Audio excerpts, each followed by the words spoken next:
A little bit, yeah. New York. Oh, really? Okay. You have a place there? No, just nothing, but it was less swingish. Really? All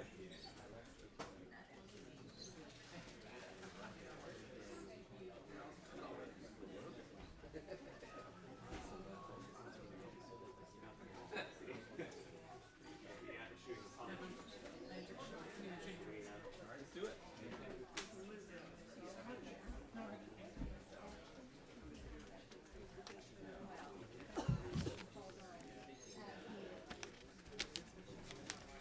Okay, I think we will get started.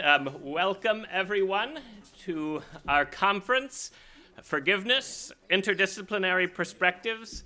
I'm Tyler Vanderweel, the Loeb Professor of Epidemiology here at the Harvard Chan School of Public Health and Director of the Human Flourishing Program, and I would like to welcome you all today and these 2 days ahead as we explore together this important topic of forgiveness. I will be providing a brief introduction to our conference, its various sponsors, including the Human Flourishing Program, and also this afternoon's pre-conference workshop, which Andrew Sarazin, the president of the Templeton World Charity Foundation, will also shortly say more about. Our conference is also co-hosted by Memorial Church, and the minister of Memorial Church, Reverend Professor Matthew Potts, will also be providing a further introduction to our conference and the topic tomorrow morning. All subsequent events will be hosted at Memorial Church, just a little bit away here in Harvard Yard. But forgiveness is clearly an important topic. It is important interpersonally. It is important for society. It is important to bring healing. It is important to the fabric of our world. And it is important for flourishing. And it is because of its importance to society and to flourishing that we have made it a focus of our work here at Harvard at the Human Flourishing Program. The twofold aim of the Human Flourishing Program at Harvard is first to study and promote human flourishing, and second, to develop systematic approaches to the integration of knowledge across disciplines. And forgiveness really fits both of those aims perfectly. As we'll be discussing over the next 2 days, forgiveness can often powerfully bring about flourishing. Forgiveness is also a topic that needs interdisciplinary discussion and reflection. And over the next 2 days, we will be having panels on psychology, philosophy, law, theology, peacemaking, public health, and a concluding panel that tries to bring these various perspectives together. There's a complexity to the topic, complexity concerning the definition of forgiveness, concerning the moral conditions under which it is appropriate, concerning the psychology of forgiveness, how to facilitate it, its effects on one's life and relationships, and its role in society. And so many of our panels will be considering these important topics from more theoretical, conceptual, empirical, and academic perspectives. But central to this conference as well is how to practice forgiveness within society and within our lives. And so that will be the focus of today's discussion at this pre-conference workshop. It will be the focus of some of our discussion in public health, and it will be the focus of a Saturday lunch session hosted by Talented Ventures on forgiveness as a pathway to societal healing. This conference also constitutes a celebration of the completion of a large randomized trial of a forgiveness workbook intervention developed by Everett Worthington, which we will be discussing at the public health panel on Saturday. And we are grateful for all those who participated in leading this. We've had site directors from Colombia, from South Africa, from Ukraine, from Indonesia, from Hong Kong contribute in incredible ways to making this possible, many of whom have traveled here to be present at this conference, to present their work, to celebrate the completion of this randomized trial. And we are very grateful also to the Templeton World Charity Foundation, both for their support of this research and also this pre-conference workshop. We are furthermore grateful to all of our co-sponsors. In addition to Harvard's Memorial Church and the Human Flourishing Program at Harvard, other co-sponsors include the Making Caring Common project at the Harvard Graduate School of Education, the Initiative on Health, Spirituality, and Religion at Harvard University, the Religion, Conflict, and Peace Initiative at Harvard Divinity School, Talented Ventures, the McDonald Agape Foundation, the Harvard Catholic Forum, and of course, the Templeton World Charity Foundation. And with that, I will turn things over to that foundation's president, Andrew Saracen. But once again, welcome, everyone. Thank you, Tyler, for such an inspirational and warm welcome. It's amazing to be back here at Harvard and to anticipate just the brain power to be put towards this really, really important topic over the next several days. As Tyler said, my name is Andrew Saracen, the president of Templeton World Charity Foundation, and I have a confession to make. I'm an impatient person, and part of our interest and my passion around forgiveness is really born out of that impatience, where really over the past 25 years, there's been such amazing progress on normalizing the study of forgiveness, to come up with different conceptual models for forgiveness, to investigate it from various perspectives, and then to develop science-backed tools that have shown real benefit to real people. And so I think now is really a time where we can move from science to practice, and from practice to science, and really celebrate this growing ecosystem of different kinds of expertise necessary to move the field forward. And as Tyler mentioned, also to show the relationship between forgiveness and flourishing, that we live in an imperfect world full of adversity. Sometimes it seems that adversity only grows. And for me, forgiveness is a sort of fundamental strategy for living in navigating that imperfect world. I think of it, and I've often said this, as forgiveness is a kind of psychological alchemy that moves emotional garbage into gold. And in that way, it's a kind of miraculous thing.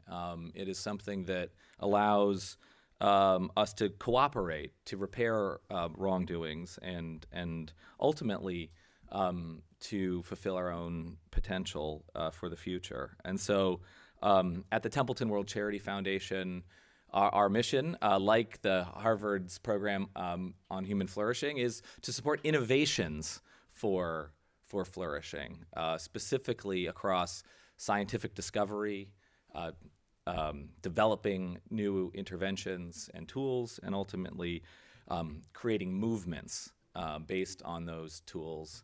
And forgiveness is, a shining example for us of this virtuous cycle across discovery, development, and launch of innovations.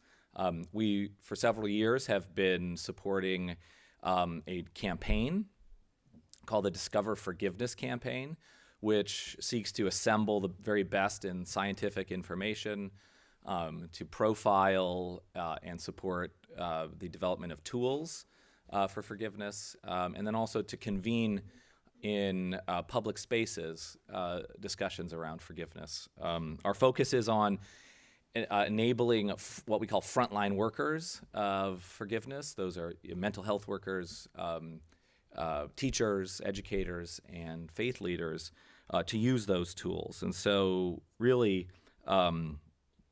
this kind of thing, I think, is emblematic of so many things that the world needs, so many kinds of practices, so many kinds of discoveries that is that are necessary to address really the greatest challenges of our time, which more and more come from inside as much as they come from outside. So my role today is as a kind of MC and moderator, and so our first session will feature. Our first section is really entitled "Moving from Science to the Practice of Forgiveness," and we've got two very amazing people, inspirations for me, Freddie and Marina, who will make presentations, and then we will also hear from Everett Worthington about his work on developing the REACH forgiveness model, and then we'll screen a video. I guess this is the world premiere of this film produced by an amazing journalist and director Richard Sergey. So with and then I'll give you some instructions. So don't let me for later tonight. So. But I'll just end this initial welcome with a thank you to all of you. It's really my great pleasure to work with many of you and have worked with many of you over the years. We are so honored and thrilled to be able to support your work. So we're going to turn now to the panel. So Marina's going to go first. So this Marina Cantacuzino is an award-winning journalist, a former war correspondent and founder of the Forgiveness Project, a nonprofit dedicated to exploring how ideas around forgiveness, reconciliation, and restorative justice can be used to positively impact people's lives. Marina, I've read about your work and watched your work over the years, and it's so great to finally meet you and have you participate here with us today. And I think you're, along with many of you in the room, a true pioneer in the topic of forgiveness and making it acceptable and inspirational to work on. So you're going to have a presentation, I believe. And would you like to come up here and come on up? All right, Marina.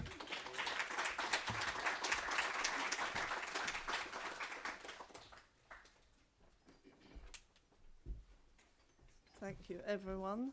I don't know where the war correspondent came from. I quite like the idea, but actually I was a feature writer.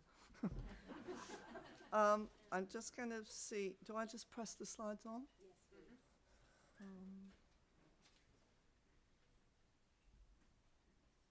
Right.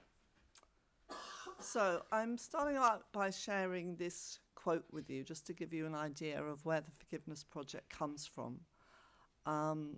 I'm a journalist by background, and I don't tend to frame my work around tools, but around stories. But I think you could say that the Forgiveness Project's tools are our stories, because by sharing the lived experience of real people, we examine and promote the reality of forgiveness, how it happens, what it is, and how it helps.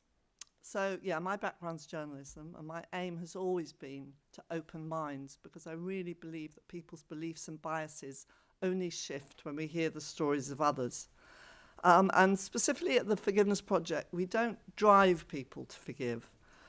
Rather, we aim to open up a space of inquiry and exploration where forgiveness can be unpicked, debated, grappled with, and perhaps adopted. So for me, how I got into this was, it was this picture in 2003. This is a picture of 11-year-old Ali al-Bass, whose face was plastered across newspapers across the world.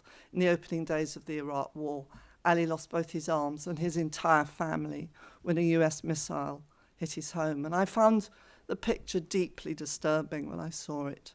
And I'd just been on an incredible anti-war march, which was ultimately fruitless, and I was angry.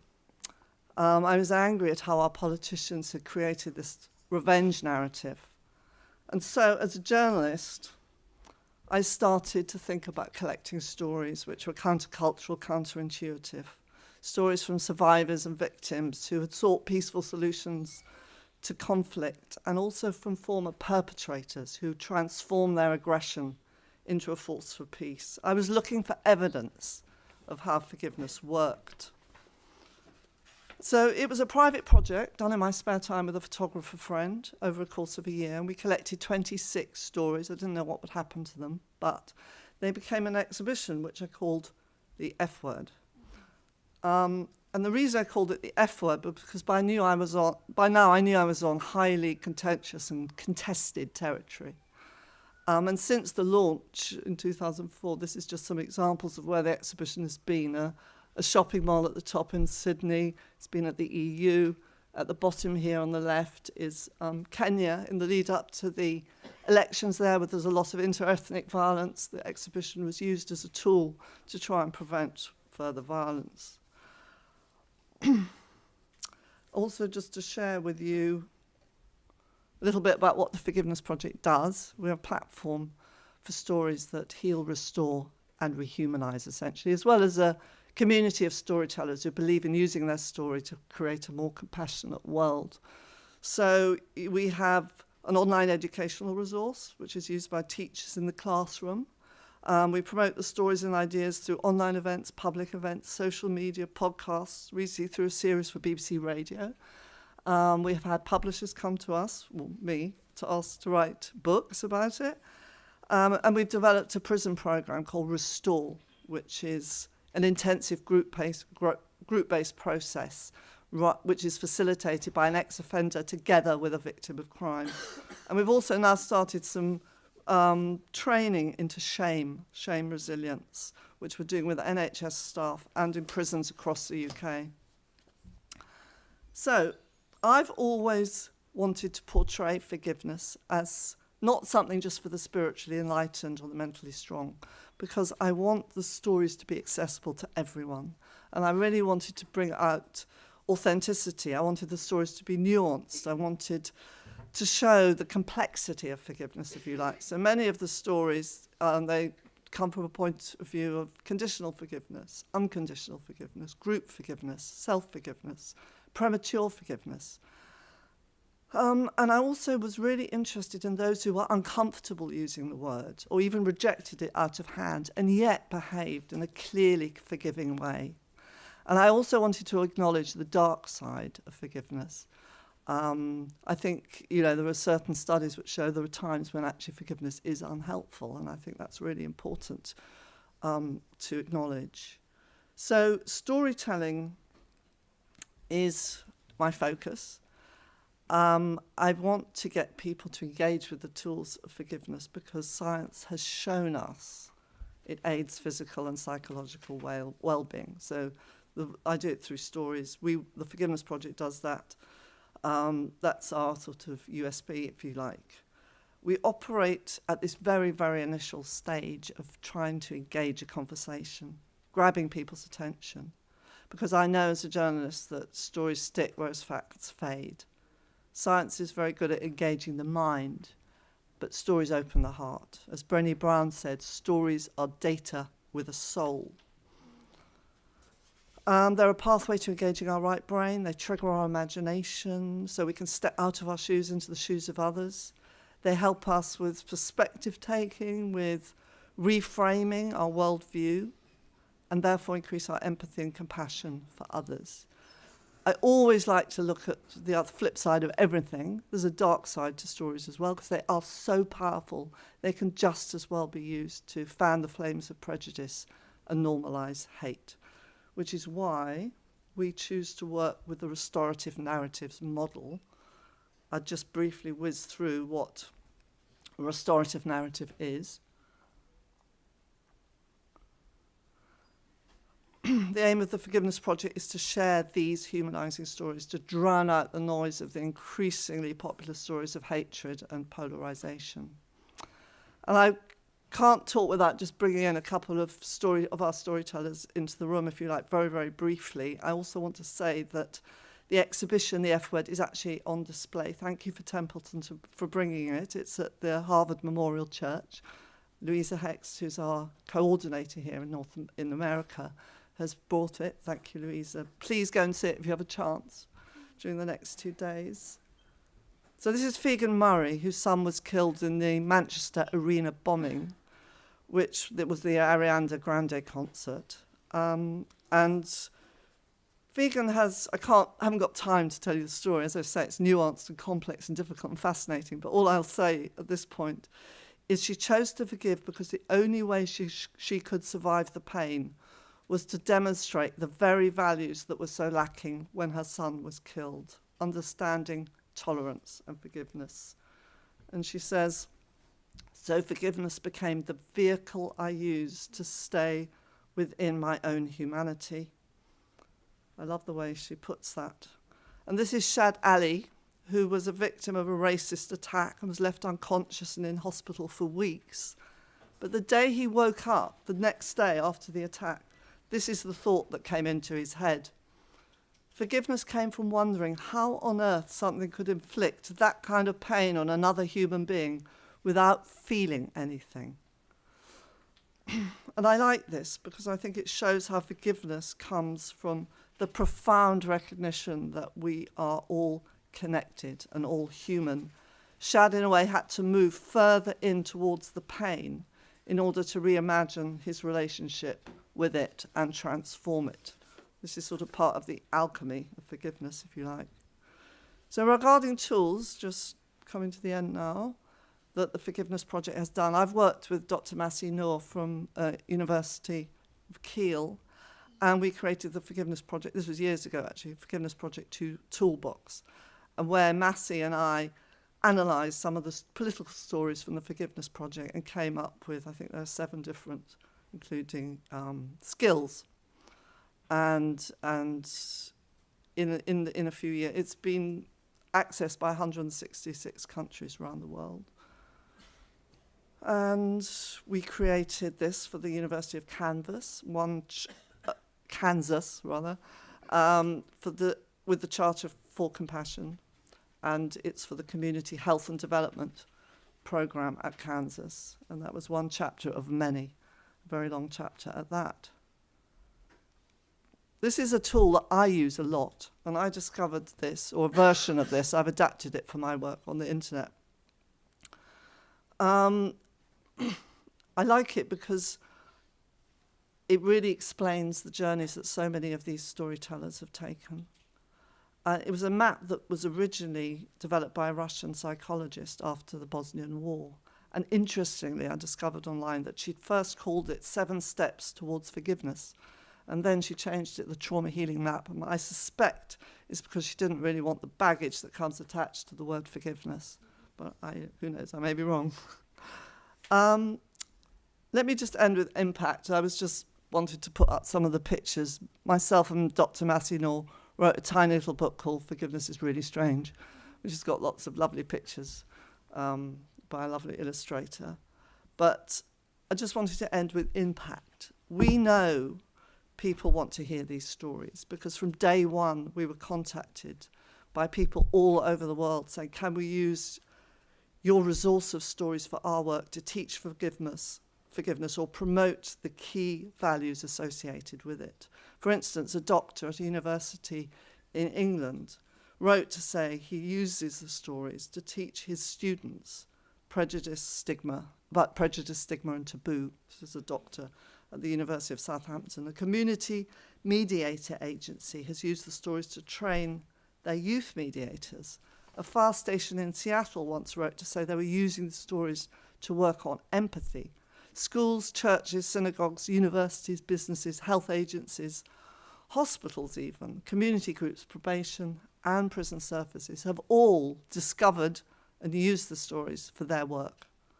And countless people have contacted us saying, who've been harmed by crime or abuse, have told us that discovering these stories has been a key step in their healing.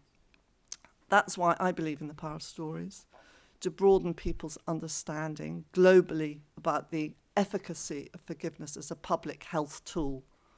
Stories like these create an antidote to the hate rhetoric that is really soaking through our world. So to conclude, the Forgiveness Project's core purpose is to influence the dominant narrative of our times, nudging attention away from the stories of hate, division, and demonization towards humanizing stories of compassion, understanding, tolerance, and forgiveness. Thank you.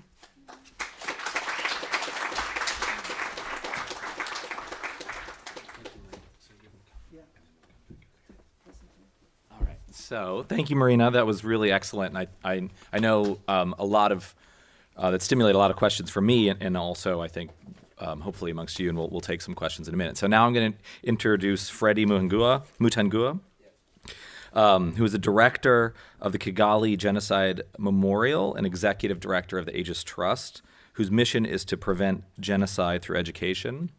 Freddie, you also have a personal story in relation to forgiveness as a survivor of the 1994 genocide in Rwanda as a teenager, tragically losing your parents and 4 sisters. So I'd love to invite you up on stage to share what your organization does and really extend this really amazing conversation about moving forgiveness into the public sphere. So, Freddie.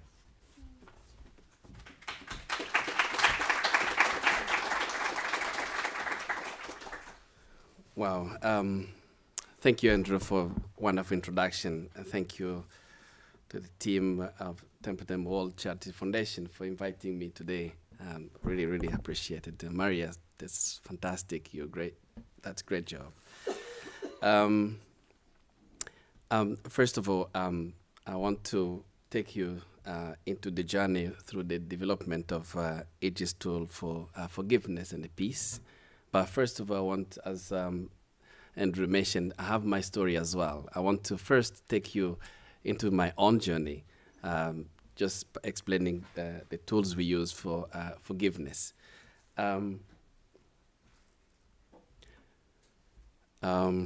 Few weeks ago, I visited the Nyanza prison. I visited Samson Rwanyindo, and I sat with him. And Samson actually murdered my family during the genocide against the Tutsi. It was April 13th, 1994. My mother brought me some passion fruits, and that's what she had. She told me, Freddie, if you survive, be a man, be strong. Today, passion fruit actually reminds me the last meal I had with my mother. The next day, they came for my family, and Samson was the leader of the attack. He was a strategist, explaining everyone how no one should escape. They first took my parents, and I heard later that they killed them with machete and clubs. Samson told me his group included specialists in killing children. They were the ones who killed my 4 little sisters, Consolée, Angélique, Illuminée, and Florence, and my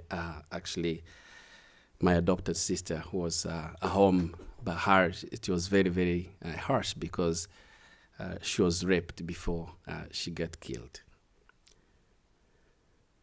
So after clubbing my sisters, they thrown them in a septic tank alive, and I could hear actually their voices crying for help.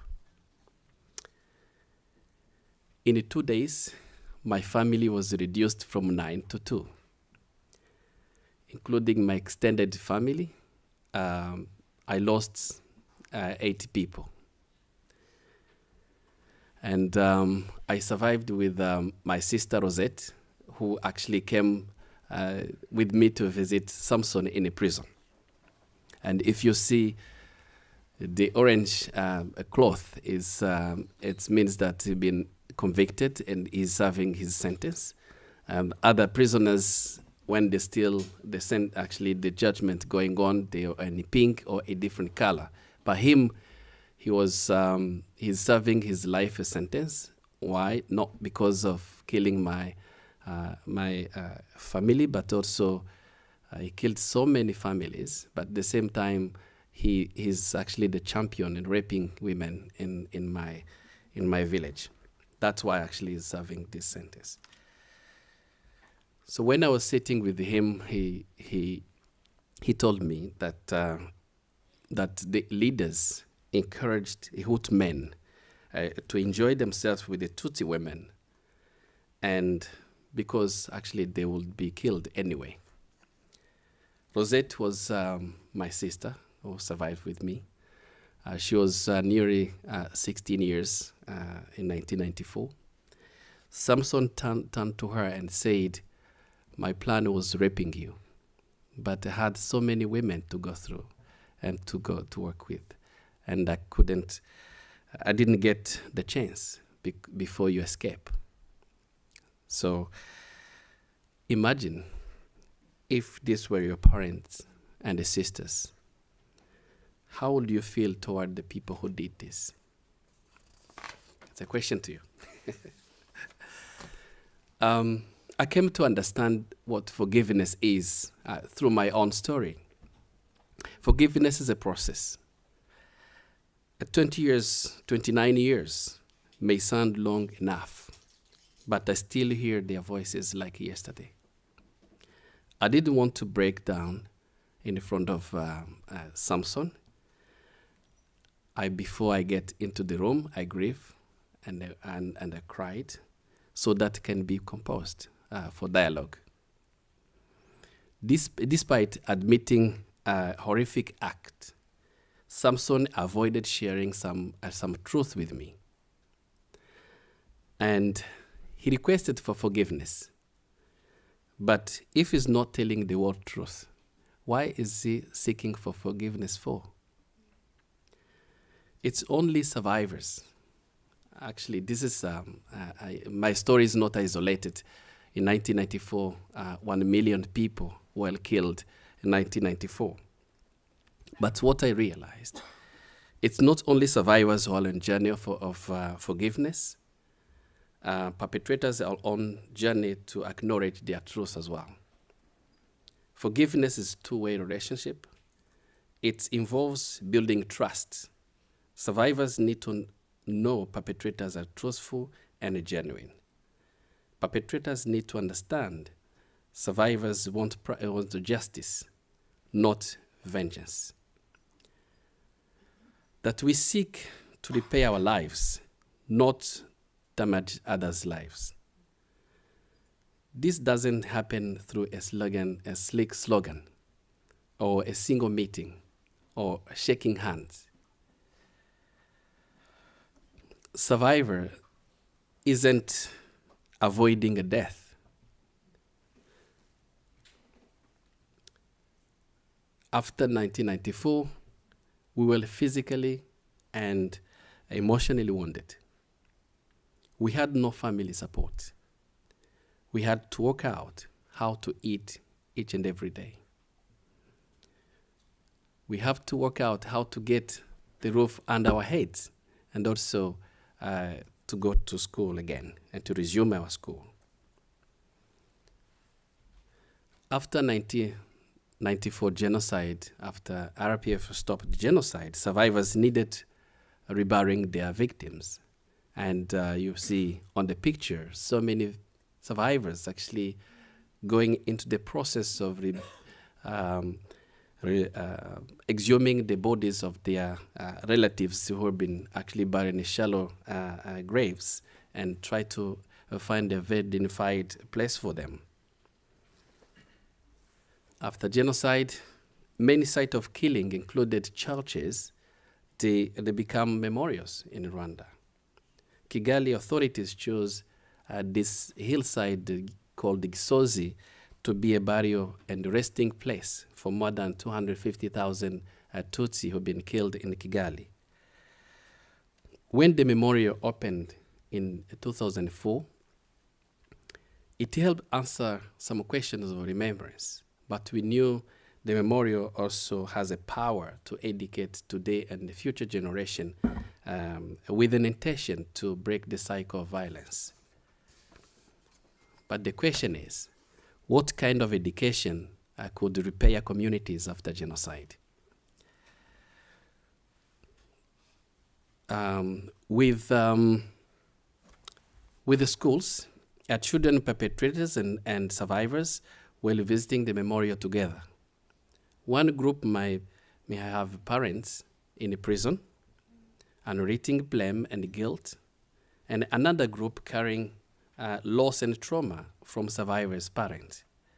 So collective memory could corrode society with the fostering resentment and leading to further violence.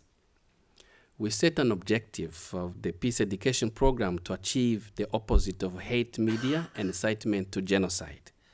Instead of destroying communities, our aim was to build empathy, critical thinking, and the values that lead to personal responsibility. The tools we used, you can see on the screen. We used this tool as what we call continuum of violence or pathway to violence. This was created by, actually inspired by Elvin Staub, which adopted by Edith Trust on the graphic. But these tools actually go into 10 steps to violence and 10 steps to peace. By having in mind that each and every society can identify itself in some way in both continuums.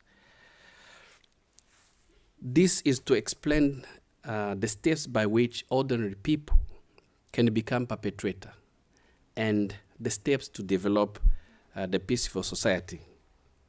We also use Bloom's taxonomy for cognitive skills on cognitive skills level created by Benjamin Bloom's.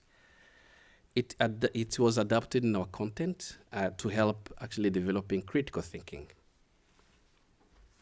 We also use Clathold's taxonomy of learning in effective domain. It's also used in our content to help developing empathy, but also we use storytelling. Of course, the stories that Maria used also is very, very important. We use participatory workshop, explore themes such as forgiveness. This non-judgmental exercise helps participants understand that it's not all or nothing, but for a peaceful future, we need some element for forgiveness and need intentionality about our journey. Storytelling methodology is also used and role model in our content and our approach. What? I don't know why this is not coming up. This is actually one of the forgiveness exercise. Actually, try to test by giving people's questions and test their feeling about forgiveness. What I'm going to say here is on this picture. It's about the storytelling because it's very, very important. This lady, her name is Grace. She was 10 years old, and she rescued Vanessa at the time of genocide. And Vanessa was less than 1 year. And I don't have really time to explain how her story really inspires humanity, but her courage and her story is very, very important for people to listen to because her courage really is very inspiring. We launched the Peace Education Program in 2008. An independent analysis showed that it changed attitude and behavior of students and the communities. In 2014, the government of Rwanda adopted this methodology and content into the national curriculum to be taught in the primary and secondary level. And today, what was the pilot that came from Kigali Genocide Memorial is reaching more than 2 million and a half students around the country per year.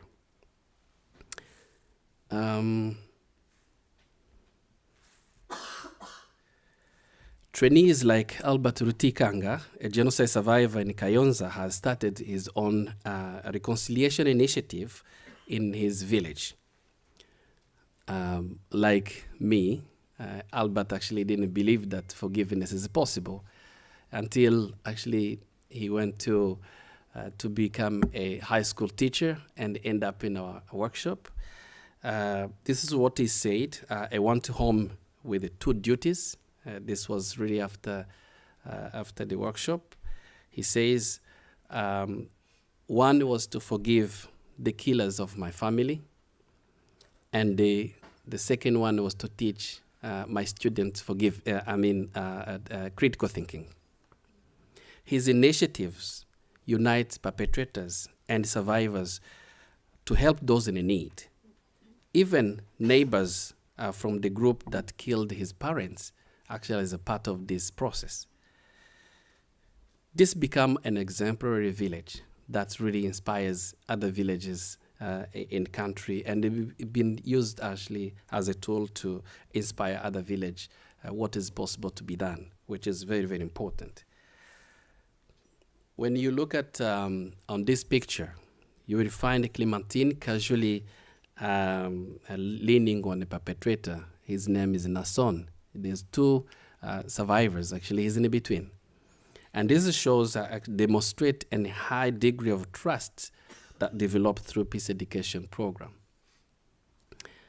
A storytelling approach has an impact on micro level, mainly on our justice system, where it helps actually the national transitional justice and healing process in Rwanda.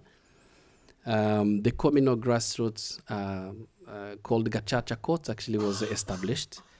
The courts aim to restore the society and encourage forgiveness and reconciliation instead of being really too much punitive, but also restoring the society. So through Gacaca, by telling the truth and seeking for genuine forgiveness, perpetrators were forgiven by survivors. Today, many are back to their own society, but also some of them actually, they get their sentence reduced. So AG's experience to promote forgiveness and reconciliation was shared with many communities around Africa. We've been so far in 16 countries in Africa, but also many other countries and different other continents. And then it's showing a huge impact in terms of promoting forgiveness. So I want to conclude by giving one story in Central African Republic. One story that features Hadija. She was tortured by militias, and she's Muslim, and in Central African Republic actually was a conflict between Christian and Muslim, and the militia actually tortured her. And she knew who had been doing it. And she'd been organizing and trying to organize a revenge attack together with her brothers. She managed to get K-47 gun and grenades. And this was before she participated in a workshop. And then when she participated, we didn't have any idea of her plan at all. She participated and went back home. And she said, after we went through trauma healing and forgiveness exercise, I have given up my desire to revenge. That night, I was able to sleep again. Actually, forgiveness gives peace as well. She turned her weapons to the municipality, and now she said that she's forgiven her betrayer. So on 30th commemoration, I think it's next year, it will be 30 years of the genocide. Egypt Trust is planning for establishing a peace institute to give a chance to other communities to come and learn and also share the experience on how to build up resilience against divisions. But for doing that, we are planning to we need to evaluate our impact and refine our tools and methodology scientifically to have full confidence. So when we're scaling this program globally, we need to understand that it works to everyone. This is an example from Africa. This is an example from Rwanda. Does it apply in other communities? This actually want to evaluate and then go into next year. But what I believe, if peace is achievable after genocide, it's achievable everywhere. Thank you very much.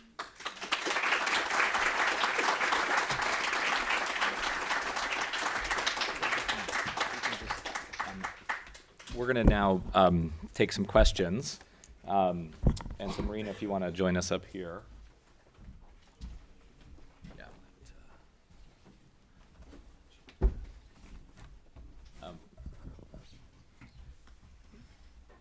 You know, Freddie, I'm just so reminded that really what a kind of an amazing and terrible set of events happened in Rwanda, but I think those events also created so many heroes, and you've met those heroes, and you are a hero in your own right, and so just really I think an inspirational story of sort of Thank you.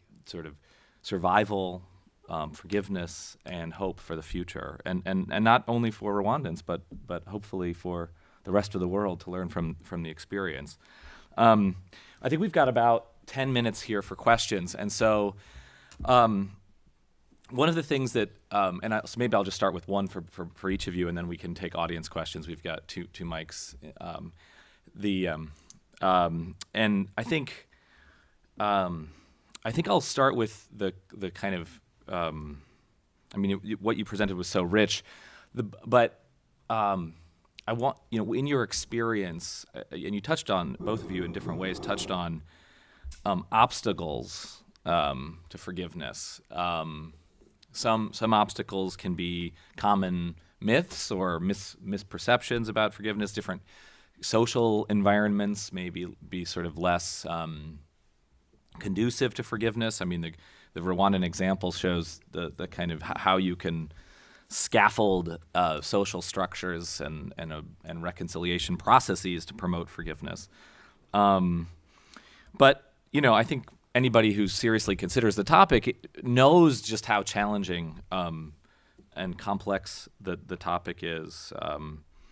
And I think for me, my takeaway from research just sort of shows the dual aspects of both decisional forgiveness and emotional forgiveness. And emotional forgiveness is the thing, that's really, I think, sort of where the power is. And that's where the kind of emotional release occurs, and that's where the health benefits occur. But it's also the thing that's hardest, right? And so in your own, so I guess sort of two-part question. One is, in your own work, kind of, what have you seen to be really the useful and productive and powerful ways to kind of get into emotional forgiveness, to sort of have the body come along with what the mind has already decided, and then second part of the question is, beyond that, kind of where do you see the greatest obstacles for sort of the work on forgiveness and greater awareness and ultimately greater impact? So whoever wants, Marina, you can take it, or Rafati, go ahead. In terms of, I forget how you phrased the first part of your question.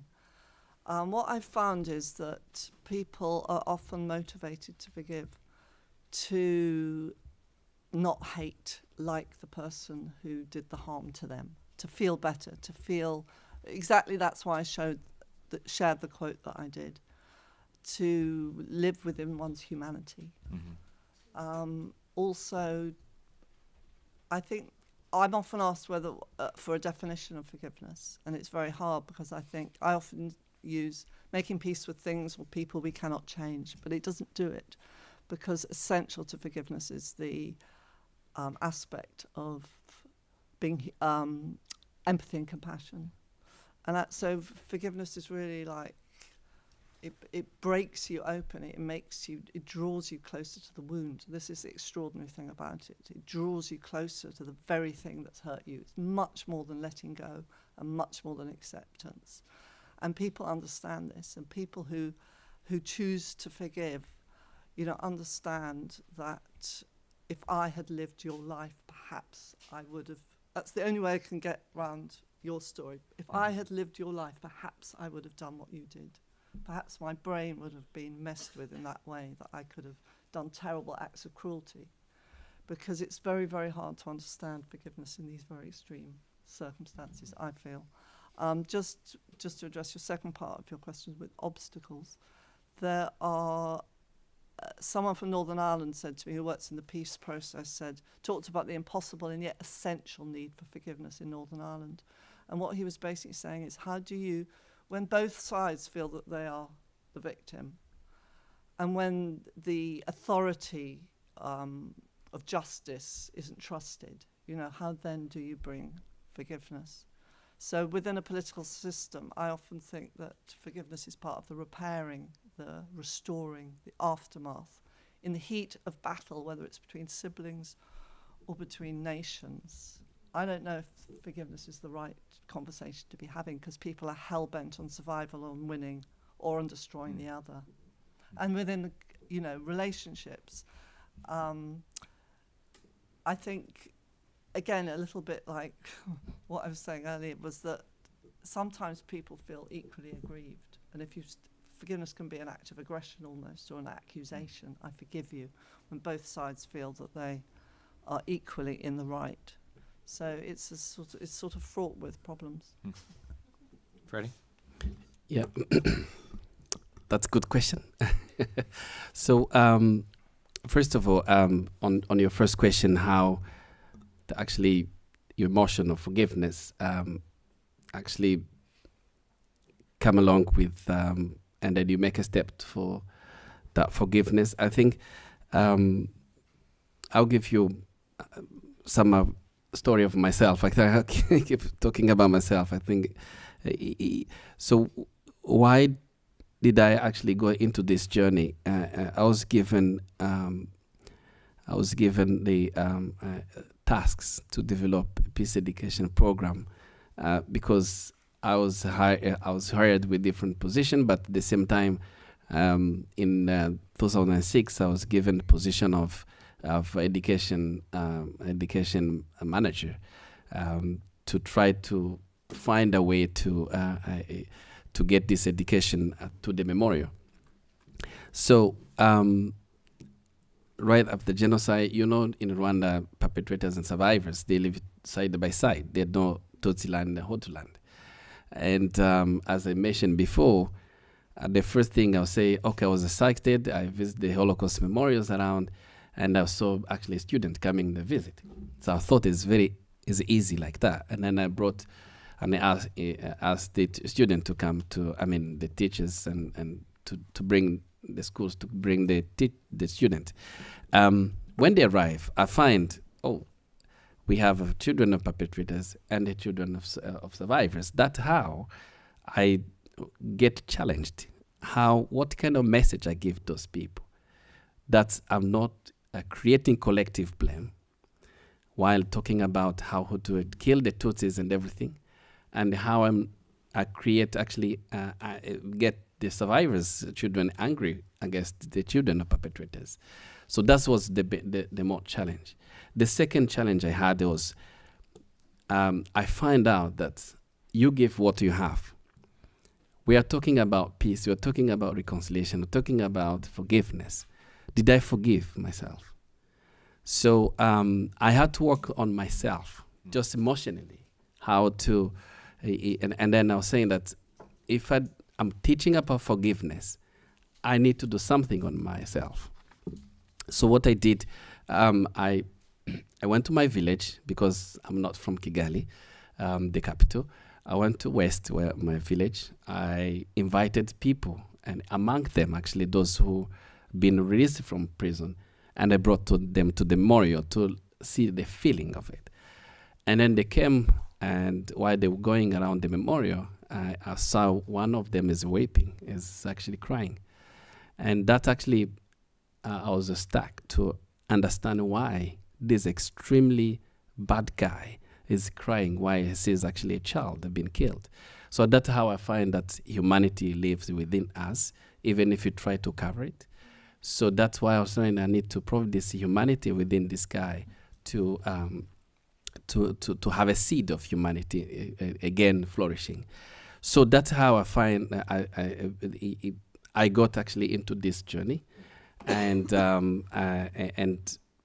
the way I saw his emotions, I saw my emotion as well struggling on my path. But another what actually was the obstacle that way was actually, am I going to do this? How my fellow survivors will see? They will see me a coward guy talking to perpetrators and other people. So the first obstacle is understanding the concept of forgiveness. We talk about forgiveness, but we don't. Not necessarily everyone understand what it's about. And the first question comes to is why you forgive them, and you forgive for who? Is it for you or for them? That's actually all the questions. If you're able to answer those questions, you taking away the obstacles. What I discovered, because not many perpetrators came to survivors and asked for forgiveness, but we have to do it. So we discovered that we do forgiveness for our own lives. So not many survivors and other people, they realize that. So by doing for yourself and to have a better life and to feel better, then you can start the journey of forgiveness. Not for them. If they want, they can actually work on their own process. But the fact that they went to visit in prison this is actually one example, but has so many people I visited, and I went to discuss and have a dialogue. There are all people attacked my home. The guy who killed my sister, his home is back to the family. I sat with him, and fortunately he asked forgiveness, and I asked him. He told me what he did. He told me the truth. It's not like Samson I showed you. He went, though he was regretting. He cried, and it took like 1 year actually calling me and talk to me and things, and I end up forgiving him. But this process I didn't do for him, because when I did it, I felt better, because I have to, and then I understood that. So the obstacle is first understanding. Second is the political environment. That's really, if there's no conducive environment that makes the perpetrators and survivors to meet, this will be completely impossible. I can see that in South Africa, for example, even if they went through the process of transition justice, there's a huge polarization between two societies, and then it's become much more worse this time. And in different other communities, actually, there's no political environment that really allowed this to happen. So I will stop by here. Okay. Well, thank you, Freddie, and thank you, Marina, for your comments. And I think we're going to have time for maybe one or two questions from the audience. So feel free to raise your hand. Who's first? And got a mic. Hi, my name is Liz Goffberg. I'm from Harvard Medical School, and I just want to thank the organizers and the presenters. Just incredibly powerful and really transformative presentations. My question has to do with forgiveness as kind of an outcome versus something that has to continually be worked on, practiced. It almost sounds, in my own sort of lay conception of forgiveness has been, you go through this process and then you forgive. And then you have this sense of relief and peace and healing, and then you're done. But it really isn't that way, because I think when there's trauma, it can rise up and you can again feel resentful, and it reminds me a little bit about of spiritual practices. You may feel that you have faith and then you doubt, and there may need to be some kind of regular practice or ritual to keep it going? And I'm just That's a great question. wondering if you can comment on that. Shall I? It's definitely true what you say. One day you can forgive and the next day hate actually all over again because you've been triggered by something. But I think at the same time it's incrementally does change. And for some people it is a kind of epiphany, but they're quite rare. Mostly it's something to be worked at and worked towards. I'm just going to share one of my favourite quotes and paraphrase it actually by the author of The Kite Runner, Khaled Hosseini, and he says forgiveness isn't an epiphany. He says it buds. He said it's pain quietly in the night gathering its things and slipping out unannounced. And when I read that, I thought that really chimed with many of the stories that I collected, that it happens slowly but surely, for so many varied reasons and different reasons. But the wounds are still there. And it's absolutely right. It's not a destination. It's a journey, not a destination, just to use that overused phrase. I would say that forgiveness is a journey that doesn't have an end, because there's up and down all the time. I'll give you an example of my friend who actually decided, like me, actually said, I'm going to talk to my perpetrator because I feel you're through that, and then you're okay, you no longer have nightmares and things, and they say probably I need to try it. And then he made a step and he went to see his perpetrator was in prison. He was given like the permission. It can take months actually to get into prison. And he got there, the guy looked at him and he say, and then he said that, what do you want from me? I feel that what I did is not enough. So he came back and say, this is not going to work. And he went to another one, and then the other one actually was showing compassion. Actually, it said he asked for forgiveness and everything. But the fact that there's one of he felt better with that one. But the fact he kept reminding him, and that one, first one that we said he didn't finish the job, it reminds him all the time, and he still have a long way to go, and for myself as well, because when I got married, because I did start this journey before, I looked at my round and I find I should have my family with me here. I was angry on that, and this is normal. You have to go down and up, but you have to, when you started it, when you're conscious about it, you have to understand also that there will be episodes that will remind you how wounded you are and how the trauma doesn't go away, but at the same time, you feel much more over it when you are committed to do it. Amazing. I think we're going to have to move on to the rest of the program, but thank you so much for sharing presentations and wonderful comments. Thank you guys.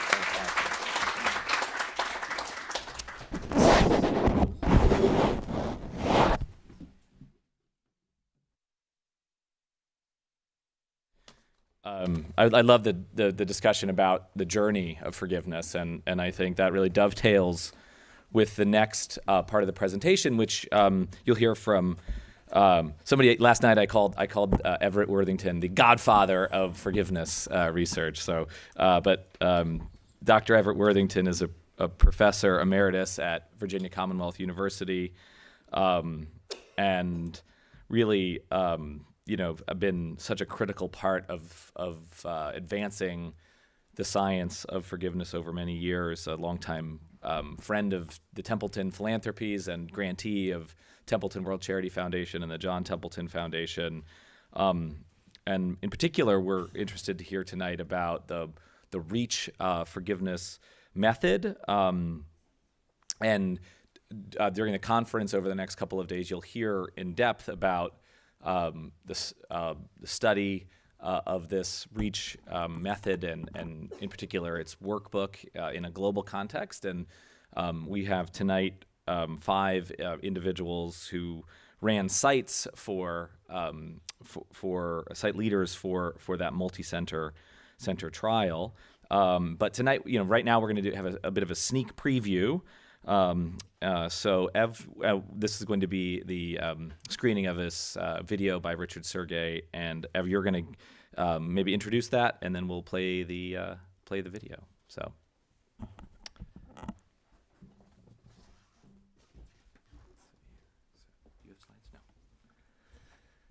Thank you, Andrew, for the Godfather. So I would like to tell you a little different type of story than the ones that we've heard. And this starts in 1990 when I had just published a little clinical article on an intervention to promote forgiveness. And this 21-year-old genius shows up at my office named Mike McCullough. And Mike says, I want to study forgiveness. I had not studied forgiveness. I had practiced in couple counseling, but not studied it. And so Mike would come every week, having gone to the library, covered in dust. That's when you had to go to the library. You remember that. Anyway, covered in dust from digging through the stacks, and present this obscure article on forgiveness. And I would sit, and I would stroke my beard and pretend that I understood exactly what he was talking about. Whereupon, afterwards, I would go over to the library and try to dig that article out so I could keep up with Mike. Quickly after that, Steve Sandage came. He wanted to study forgiveness, but psychoanalytically, and evolved instead of social psych. 2 trips to the library every week. Jennifer Ripley showed up. She wanted to study it in couples. 3 steps, 3 times to the library. Basically, I blame my graduate students for making me study forgiveness.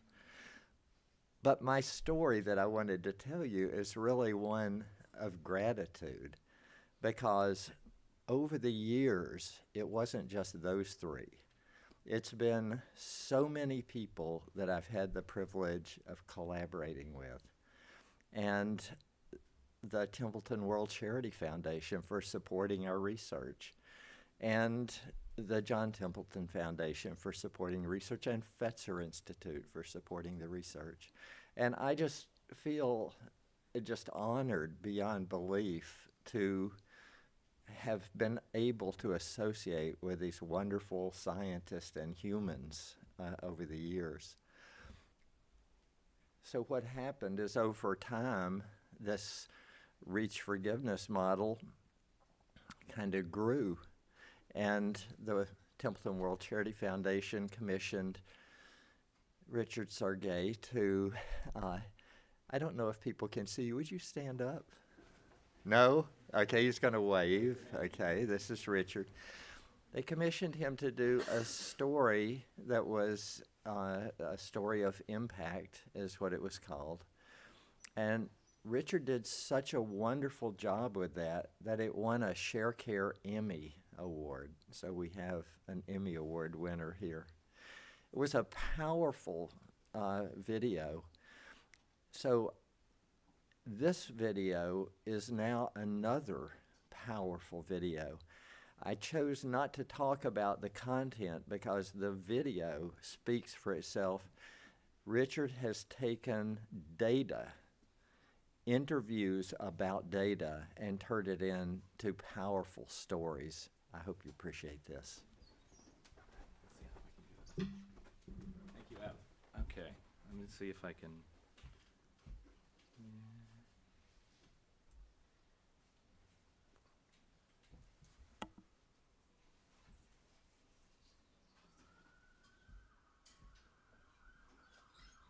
Okay.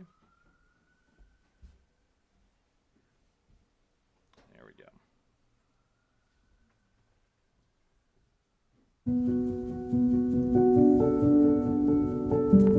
If you talk to anyone, most people, anywhere around the world, they're dealing with something that has to do with forgiveness. Forgiveness starts in people's hearts, but it soon spills out into their relationships and then into relationships among people. It can really influence us at every level. Ukraine is under attack by land, sea, and air. Brutal killings carried out by Russian forces. Possible war crimes committed by Vladimir Putin's army. I know that those Russian people are precisely those people that I knew before. Some of them were friends, and yet they either involved in this war and support this war, or they try not to think about what's going on. So how can I forgive them?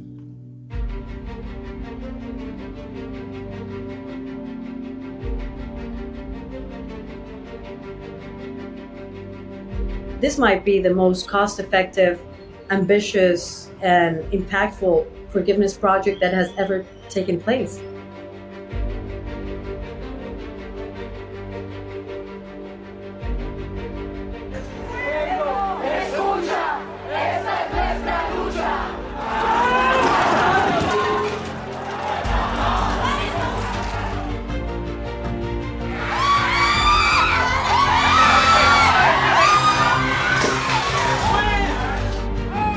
South Africa's worst violence since apartheid. More than a year into an invasion in Ukraine, Vladimir Putin's government is digging in for a multi-year conflict.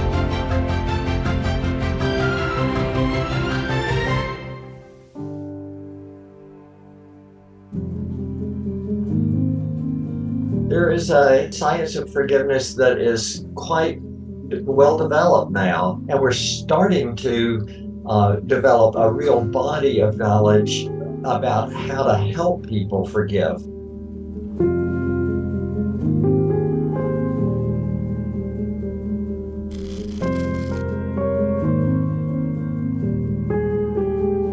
Forgiveness is close to my heart. I really experienced a personal time in which my mother was murdered, and forgiveness meant a lot to me personally.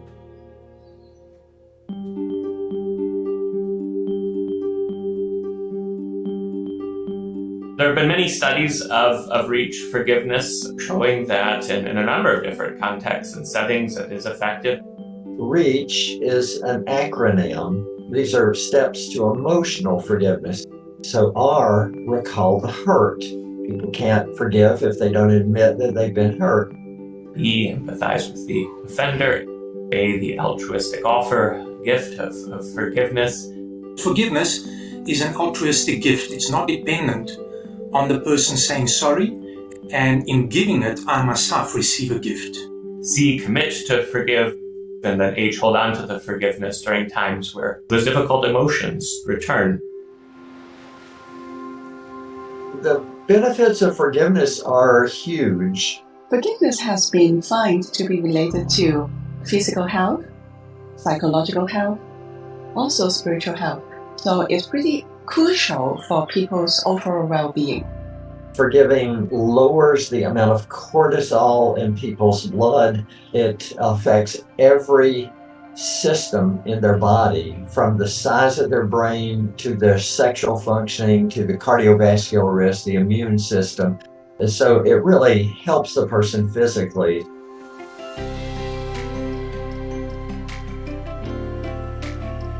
At each site, the participants in the study were randomized to either receive the forgiveness workbook immediately or to receive it after some delay.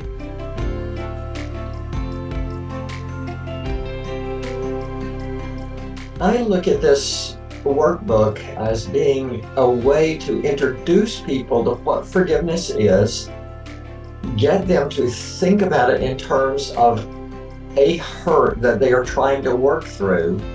Forgiveness is two separate things. One is a decision about how I intend to treat someone who's harmed me or offended me, and we call that decisional forgiveness. You make a decision that you're not gonna retaliate, you're not gonna take vengeance, and how you're gonna act in the future towards the person that offended you. The other type of forgiveness is called emotional forgiveness. It is an emotional change in which I experience different feelings toward a person, such as empathy for the person, or compassion, or even love.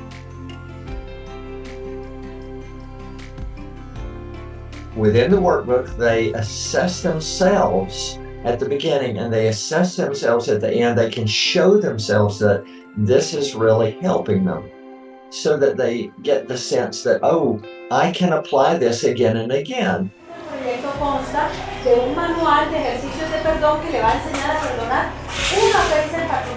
What really got to me was to see how approachable it was. We implemented it with two different populations. One was with war survivors, but I also wanted to implement it with college students to make sure that we have different populations that could benefit. 2 weeks later, the group had improved quite substantially with respect to their forgiveness of the offense. We also showed that substantial depression and anxiety was eased, and people's measures of flourishing were much better. I heard from some families, they might not even can sit down to have dinner together due to conflict. After they have completed the study, they came to me and say thank you.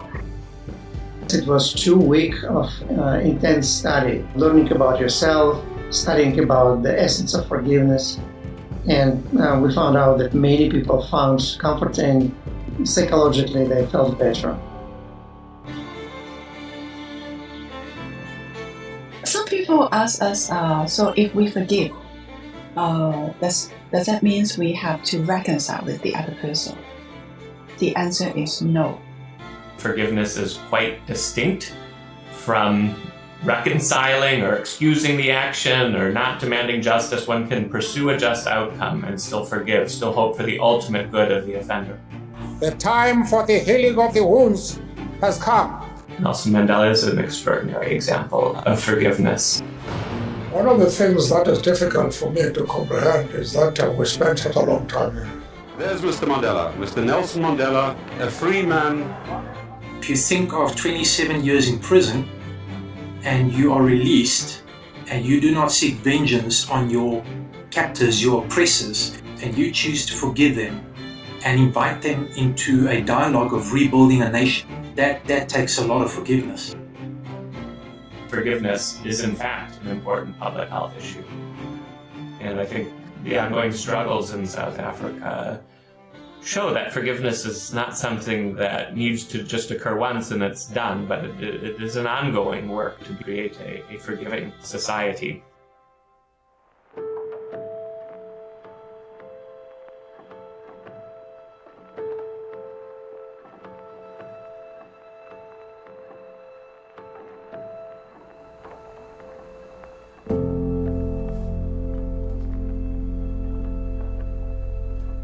I worried about that situation continues for a long time.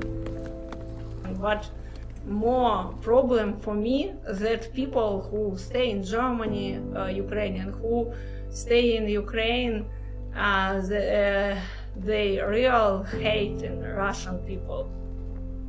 I have to switch off my emotions because when I think about face of 13 years old girl from my church, whom I heard so many times when she was quoting Bible verses, how innocent she was. And then she was killed, she and her mother in Bucha, here near Kyiv. In Bucha, more than 1,000 bodies buried in mass graves, and dozens, if not more, were tortured before they were killed. I have to admit that it will be very, very hard to forgive in this generation. But I also feel privileged because of this research project So I'm almost constantly compare what I learned during this research about forgiveness. Some of the big questions that future research really needs to tackle are the persistence of these effects. We need more knowledge about duration, about frequency, so that we can target interventions specifically for different populations. This is probably the most important question. Is it enough? Is it enough for this level of offense?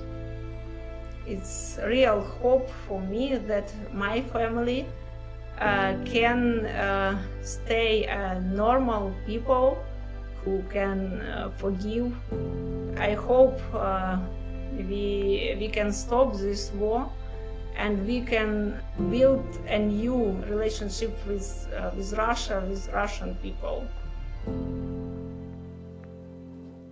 Forgiveness is hard, and life is hard, and forgiveness is part of that. How do I deal with this dark underbelly of life in a way that is healthy? Forgiveness is something that people can learn to be better at as they try to do it. As human persons, we are created for and called to love others.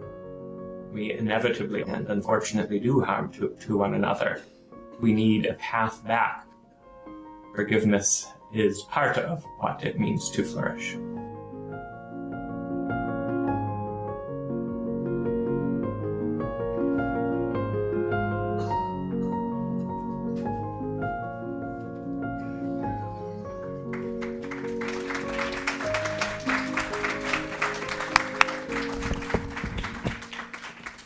So thank you all for joining this. It was really just the start of a conversation. You'll get to mingle with some of the celebrities from the film. And Richard, I am going to ask you to stand up, and we can thank you for your fabulous work.